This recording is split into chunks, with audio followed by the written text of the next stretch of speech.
Hi, I'm Frankie, and in this video, I'm going to show you how you can create an Azure API Management instance step by step in the Azure portal and then verify that it's working properly. This series is based on the Azure API Management hands-on lab, and in this video, we're showing how you can create a new Azure API Management instance and also verify that it's working properly.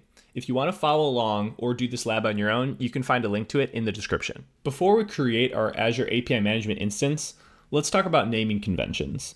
It's important for you to have a naming convention for how you create your Azure resources so that it's quick and easy to distinguish what a service is based on its name. This is the naming convention that we'll use for this lab, where we'll list the service, the environment, the region, the application name, the owner, and then the instance number.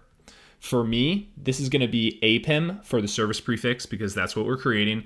It's going to be the development environment. I'll be creating it in the East US region. We'll call it the Hands-On Lab, or HOL, for the application name. Me as the owner is Azure Innovation Station, or AIS, and then this will be instance 001.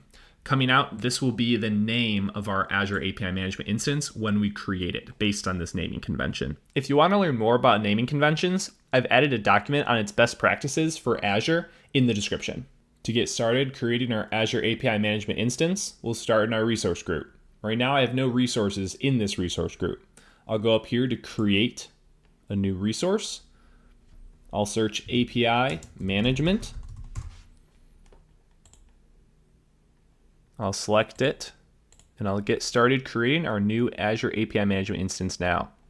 You'll select your subscription, you'll choose your resource group, which should already be populated, select your region, and now the resource name.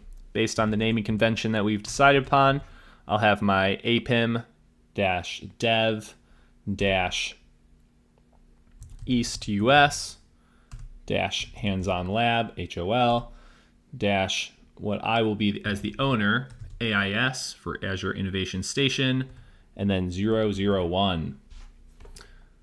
I'll just say the organization name is Azure Innovation Station, and I'll choose my email to be the administrator email. Down for the pricing tier, I'll choose developer. That's what we'll use for this lab.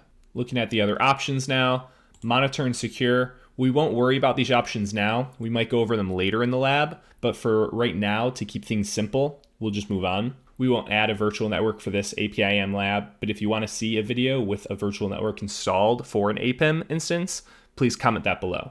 Managed identities allow Azure resources to act as an identity when interacting with other Azure resources through role-based access control. It's out of the scope for this lab, so we won't check it now, but if you want to learn more about it, let me know in the comments. We won't add any tags, and finally, we'll review and create our Azure API Management instance. This deployment will take a while, maybe an hour or two. The reason for this is that Azure needs to set up a specific set of underlying infrastructure resources for the development portal, the management plane that manages your APIs, and also the API gateway, all that work together. Take a break or get some other work done, and through the magic of video editing, I'll speed things up so that we can see what's next. When the APIM instance is done being created, the contact for the administrator that was used during creation will get an email like this notifying them that it's complete. My deployment is complete, and I can now start exploring my APIM instance.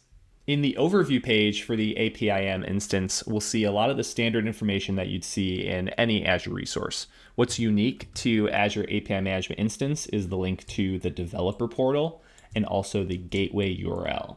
The developer portal is where developers will go to see and learn about your APIs, and the gateway is where API consumers will actually call APIs, and that is the root URL for those APIs, is the gateway itself. We'll be spending a lot of time in the APIs section over here in the settings.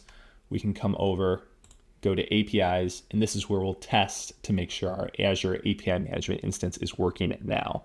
Looking at this Echo API that comes with our developer tier instance of APIM, we can see the operations that are available for this API. We can also test these APIs directly in the Azure portal. So I'll go to this receive resource. I'll hit send for this. We'll wait for a moment and see the response below. 200 OK, it worked. You might be tempted to use the request URL to try to use this in the browser. Let's see what happens when I do that. And it says that it's missing a subscription key. So it didn't work. A subscription key is what we have by default on all APIs that are created within your APIM instance. Let's go check out this in the settings. Down here, I can see the subscription is required for this API. I can uncheck this box and we'll save it, and then we'll try again to see what happens. I'll open up the network tab and we'll try this again. And this time we can see that we did get a 200 response. If you want to test the API using another method, I have my Windows PowerShell open here, or I'll use curl to call it and see that it works here as well. If this video was helpful for you, please like it and subscribe to this channel for more content like this. And if you missed any of the past Azure API Management videos I've put together, you can find some of those here. Thank you so much. I'll see you in the next one.